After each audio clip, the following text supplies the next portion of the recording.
Well, here's some great data that can help you decide where to live in this country because the demographics are changing. Everything's changing, right? So where should you live? Should you live in the country or in the city or maybe in between? But here's some good graphs that I ran into to help you decide that. And I'll show you at the end, who to contact, to start your new life. Okay, here it says poverty is higher in rural areas. That's right. People are poorer out in the country. Not by a whole lot, at least in my mind, but it is more. It's more like 16.7% versus 13%. So it's higher, but not a whole lot. And that's for American workers. So the percentage of people that are working that are also in poverty is like 16 and 17%. I mean, that's a lot, to me. I didn't even know it was that high. Okay, the most new jobs, where are they? In the country or the city? Okay, look at this graph. You'll see that back in 2008 when the recession started, see the blue line and the red line took a dive, man. And that went down for everybody. And then coming back, look who went up. The blue line is going up. See, the line in the middle, that black line, is where we started in 2008. Then we lost a lot of jobs, it went down, and it started going up.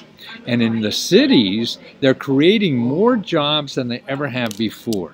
But in the country, in rural areas, they're nowhere near coming back. They barely moved since their bottom. So that's why if you live in a small town, man, jobs haven't come back. You're waiting for those coal mines to open again. Never gonna happen. So that's why all the new jobs, that have been created since the recession, we're growing out of that, are in the cities, not in the countries. But there's other things you should know. People with disabilities are more common in rural areas. Now this is amazing to me. The percentage of people, look at a rate of 11, 12, up to 17%. People have disabilities. Look at in the big cities. Now, big city really is the government counts a big city as 50,000 people or less or more. 50,000 people. That's a big city. So less than that, you see more people with disabilities, and that's up to 50% more. People have disabilities in smaller towns and even micro-metropolitan areas than in bigger cities. So there's less disabilities, more disabilities in the country.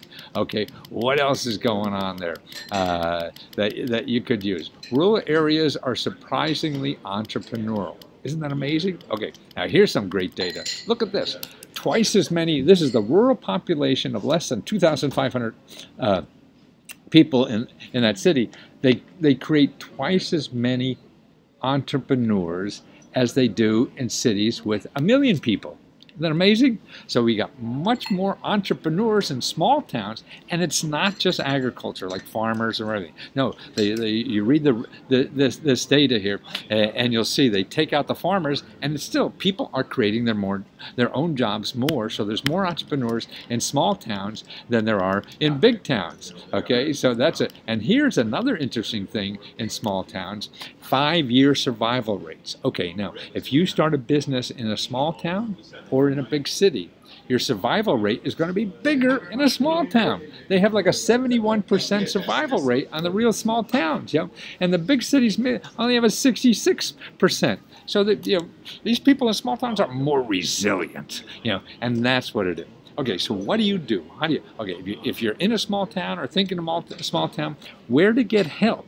About, you want to know about jobs in that town, you want to know about starting a business in the town, you contact the town's Office of Economic Development. They all have an office like that. It's called that or something more. Just get on the phone, call up the mayor, whatever it is, and say, hey, who's in charge of economic development? Even if you're there, because they want you to start a job, start a business. Even if it's just you, then they don't have to worry about you.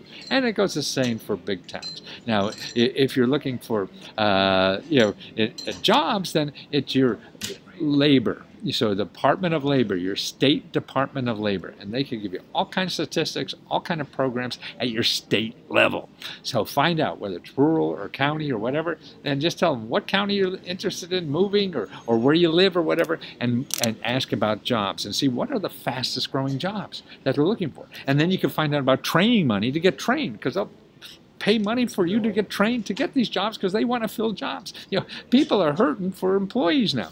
So that's what's going on. And so you could go search for this, or find these other sources, or go to Facebook.com, Free Money News, and find new stuff like this every day. I'm on vacation. That's because I love my occupation.